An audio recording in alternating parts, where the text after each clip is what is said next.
Good day mga ka-easy, for today's video ay naputulan nga pala ako ng engine guard. Napansin ko nga pala ito pagka-uwi namin ng Manila. Meron nga palang kumakalansing sa bandang baba at ayun pagkakita ko putol na yung engine guard. So bumili nga pala ako ng panibagong engine guard. Stainless naman to. Bakal kasi yung sa una ko. Ito nga pala yung first accessory na binili ko sa ADV ko. So ganito nga pala itsura niya, medyo makapal siya at naka-laser cut nga pala siya. Hindi masyado bababa yung ground clearance na ADV kasi medyo dikit siya dun sa may engine. So tara ikakabit ko na. So gumamit nga pala ako dito ng socket wrench na 14mm. So kailangan ko nga pala tanggalin dito yung tambucho niya or ibababa ko lang. Kailangan ko nga pala i-center na naka-side stand to para mas matanggal ko yung tambucho sa may ilalim. Ayun nga pala yung tornilyo na kailangan ko matanggal para makabit ko yung skid plate. Kailangan ko nga pala luwagan yan para mababa ko yung tambucho. Gumamit nga pala ako dito ng socket wrench na 10mm. At ayun natanggal ko na ito nga pala yung dalawang bolts niya. Tatabi ko nga muna para to para hindi mawala.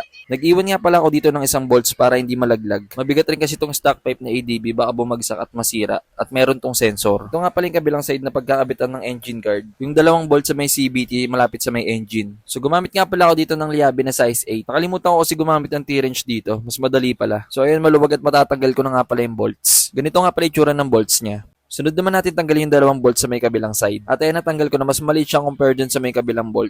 So ikakabit ko na nga pala tong engine guard. Sakto nga pala yung fitting nito sa may engine. Hindi kasi ako komportable kapag wala tong engine guard. Mahirap na mabasagan ng makina at napakalaki ng tulong nito. Meron akong peace of mind pagdating sa may humps at lubak. At ayun, kita nyo naman na sakto yung butas niya dun sa may butas ng engine. Babalik ko na nga pala tong mahabang bolts niya. At yan, kita nyo naman na nakabit ko na yung engine guard. Napakadali lang, basic.